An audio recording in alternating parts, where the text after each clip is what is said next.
그런데 이제 지방정부의 천문학적 부채, 이거 앞으로 굉장히 이제 공론화 될 겁니다. 이게 왜 그러냐면, 리커창 때 지방정부 부채에 대해서 셧다운마우스를 시켰어요. 근데 6월 2일 사상 처음으로, 그것도 신화사나 뭐 한국시보가 보도한 게 아니라 조그만 금융 잡지에서 보도를 했어요. 쟤들은 잡지 전부 다 공산당 통제입니다. 아무리 작은 부서라도 뭐 100부만 발행해도 공산당 통제죠. 거기서 중국 우리나라의 지방정부 부채가 60조 위안이다라고 나왔어요. 처음 있는 일입니다. 6월 초에요, 엊그저께. 그거를 받아가지고 그 다음에는 이제 대형 매체들이 떠들기 시작했어요. 그리고 그거가 소셜미디어에서 유통되도록 방치했어요, 중국이. 공산당이 처음으로 지방정부 부채가 천문학적 60조 위안이면 지금 거의 10조 달러 아니에요.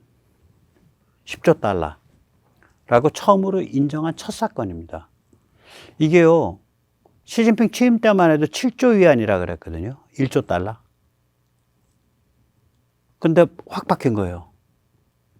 그냥 순식간에 60조 위안으로.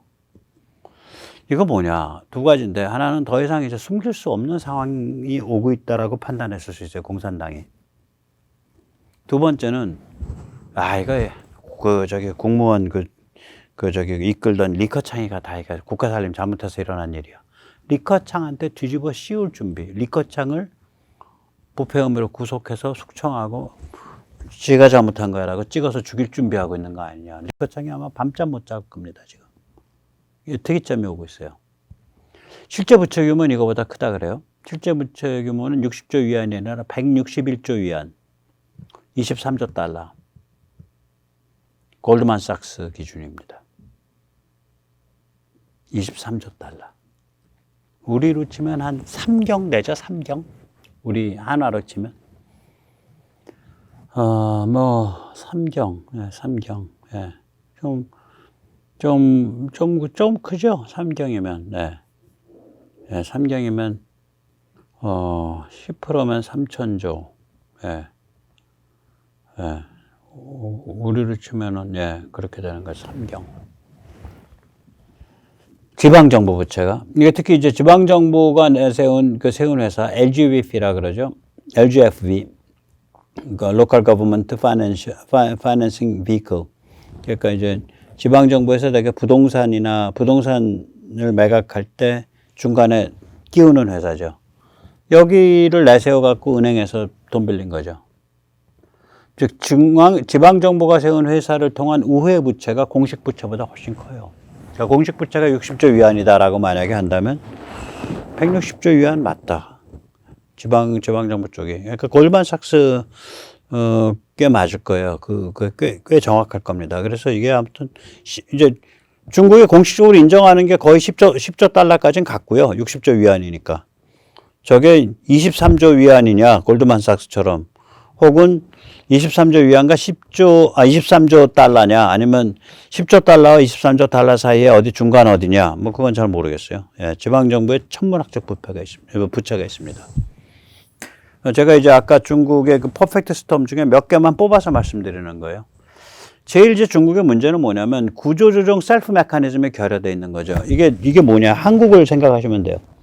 한국 IMF는 여러 가지 이유가 있지만 급격한 그 당시에 이제 민주화 또 노동운동의 활성화 이런 것 때문에 소비 수준이 급격히 올라가고 이제 임금 수준이 급격히 올라갔단 말이에요. 그러면은 이게 이제 환율을 상승하도록 내버려 둬야죠. 무역 적자 계속 나니까. 그런데 이 YS가 이제 OECD 가입하고 국민소득 $10,000 시대 간다고 해서 이제 환율을 인위적으로 낮췄어요.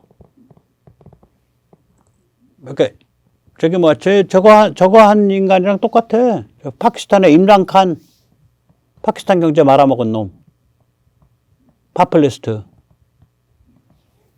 파키스탄이 갖고 있는 외환 다 풀어가지고 환율 조작해서 환율을 낮췄잖아.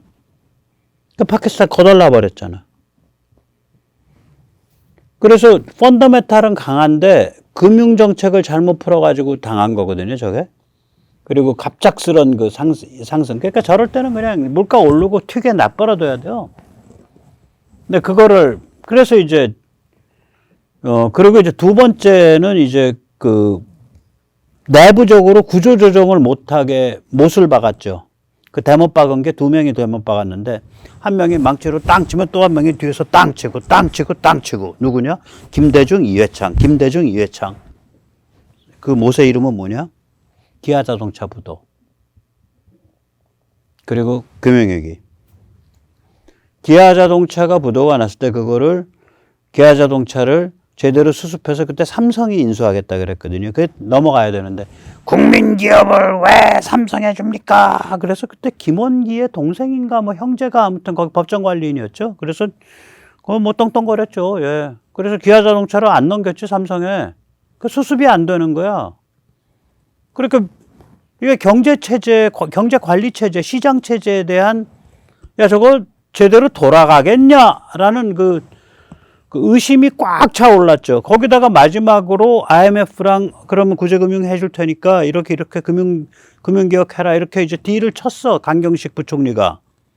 그래가지고 그 당시에 국회에서 절대 다수가 신한국이야. 그 신한국한테 찾아가서 이렇게 IMF랑 됐으니까 이렇게 하면 구제금융 들어오고 우리가 파국은 면한다 그랬는데 그때 법사위원장이 누구냐? 최병렬인가 그래. 내가 최병렬 씨 그래서 그 원로로 인정 안 해. 그 이회창이랑 붙어가지고 그때 저기 뭐 대선에서 이제 선거에서 이긴다고 날뛸 때거든. 아 그런 거 하면 표 떨어지고 대선에 저기 뭐야 그 실패할 것 같거든. 그러니까 회창이 할배랑 상의했겠지. 최병렬 씨가 최병렬의 할배가. 그걸 문질러 버렸어요. 마지막 찬스를. 그러니까 구조적인 이유는 생산성 증가를 능가하는 급작스러운 임금과 소비의 증가고요. 거기다 YS의 바보 같은 고집으로 환율을 억지로 낮추는 걸 하는 그런 만불 소득으로 했고, 거기다가 사회의 기본적인 시스템이 안 돌아가게 DJ가 못을 쳤고, 기아자동차 이런 거 그때는 굉장히 큰 사건이었어요. 기아자동차 그거가. 경제 규모가 작을 때니까 자동차 회사 하나가 자빠졌는데 기아자동차 이래가지고 못을 쳤고 그 다음에 마지막 찬스에 싹을 자른 건 최병렬 이회창 콤비였고 그렇게 해서 IMF 간 거예요. 자, 그래서 이제 IMF를 통해서 우리가 막대한 대가를 치렀죠. 제일 사실 가슴 아픈 건 빈부격차가 커졌고요. 사람들이 이기적이 됐어요. IMF 전에는 그 금을 모을 정도니까 IMF 전까지만 해도 그 공동체 의식이 강했는데 IMF 때 보니까 뭐 잘 나가는 쪽은 엄청 잘 나가고 나만 망했네. 다들 이런 느낌이니까 빈부격차 커지고 그 다음에 이제 뭐 론스타 이런 거에서 나오듯이 해외 유출이 심해졌고 뭐 엄청 찍어 먹었죠. 미국계 자본이든 아무튼 해외 그 자본들이 엄청 찍어 먹었죠. 그 치르면서 근데 우리 뭐가 일어났냐? 체질이 강화됐어요. 대표적인 게 뭐예요? 기업 회계 투명해졌고 두 번째로 어음 없어졌잖아. 예를 들면 그전엔 어음이 있었죠. 그래서 명동에 가서 어음 써주고 돈 해갖고 기업 돌리고 그런 일이 벌어졌었죠. 두 번째는 세계 금융위기 때 우리 보세요. 제가 그때 주변에 사람들한테 이거 우리 잘 타고 나간다. 주식 사세요 권했어요. 전 돈이 없어서 못 샀는데 그때 샀으면 너덜 벌었죠. 이거가 거의 타격을 입지 않고 매우 순조롭게 타고 넘어가면서 경제 구조가 고도화됐죠. 세계 금융위기 때. 코로나 때 보세요. 우리 굉장히 어렵지만 다른 나라에 비하면 우리는 거의 상처를 안 입었어요. 경제마비 없이 경제 고도화가 나름 진행했다고요. 지금도 보세요. 우리 뭐 굉장히 어렵다 하지만 다른 나라에 비하면 정말 아무것도 아닙니다. 타격이 최소화돼 있어요. 이게 지금 세계가 에너지 수급 체계가 구조조정돼 버렸잖아요. 러시아 아웃되고 뭐 되고. 그 다음에 중국 대란이 일어나고 있는 거 아니에요. 차이나 디리스킹인지 디커플링인지. 중국은 깔아앉고 있고. 이 와중에서 우리는 중국 비중이 지금 뭐 미국이랑 거의 비슷하잖아요. 19점 몇 %잖아. 미국도 19점 몇 %고. 무역인가 수출 비중이. 중국 비중 급속히 낮아지면서 그것이 미국이나 그 다음에 동남아나 인도나 유럽이나 이런 데로 지금 급속하게 다변화되고 있거든요. 한 번 더. 자, 이거 보세요. 그러니까, 다른 외국에서는 한국 경제를 평을 할 때 굉장히 resilient 하다 그래요. 그러니까 기민하고 적응력이 강하다. 기민하고 적응력이 강한 걸 resilient라 그러거든요. resilience. extremely resilient economy. 굉장히 기민하고 적응력이 강한 경제라 그래요. 이게 왜 그런 평이 나오냐면 IMF, 세계금융위기, 코로나 지금 이거 다 그렇다고 지금 이게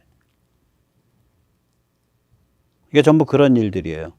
그럼 지금 중국도 이런 걸 당해 있는 거거든.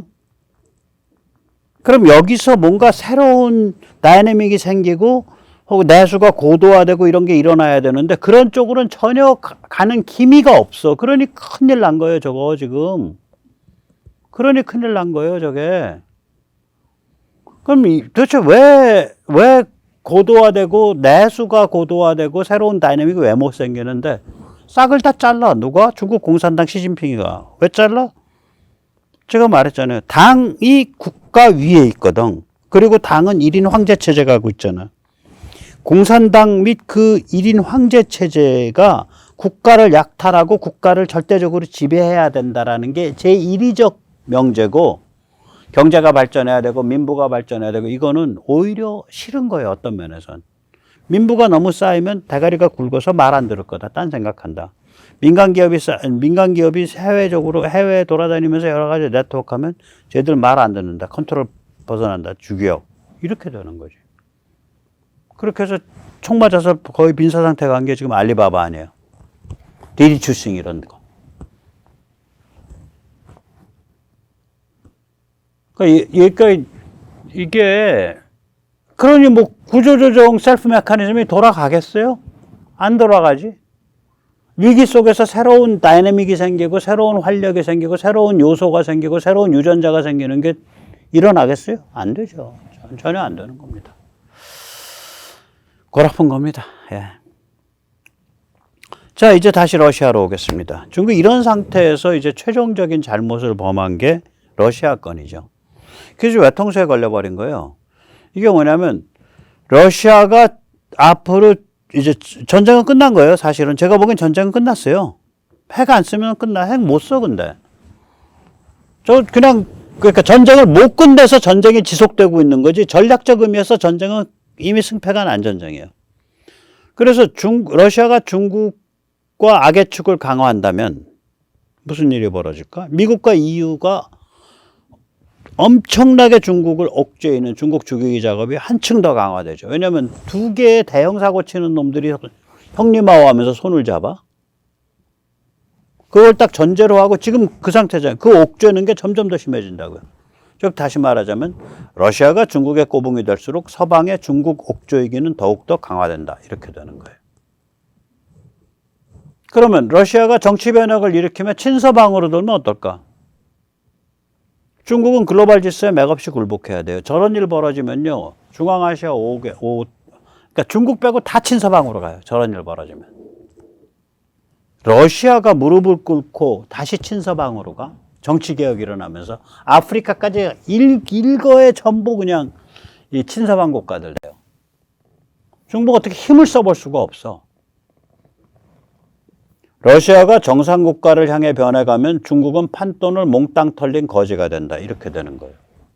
외통수에 걸린 겁니다. 누가 그렇게 했냐? 지가 들어갔지 그 판에. 형님하고하면서 지가 들어갔죠. 그래서 지금 러시아가 중국의 최대 악몽이 된 거예요. 러시아가 이렇게 가도 악몽이고 저렇게 가도 악몽이고. 네, 오늘 여기까지 모시는데요. 그래서 우리가 이 참 어려운 고비죠. 이 어려운 고비를 어떻게든 잘 타고 넘어갈 거다. 넘어가야 된다. 그리고 힘을 우리가 모아야 된다. 공론이 더 성숙해야 된다. 그리고 저 빌어먹을 놈의 저 종북은 완전히 그 국민들의 어떤 의식의 성숙에 의해서 생태계 자체를 말려버려야 된다. 뭐 윤석열 정부가 나서서 때려잡는 거는 때려잡는 거고 국민들 자체가 성숙해서 완전히 생태계를 말려버려야 된다. 우리가 거듭나야 된다. 이런 생각을 하고 있습니다. 예, 오늘 여기까지 모시겠습니다. 감사합니다.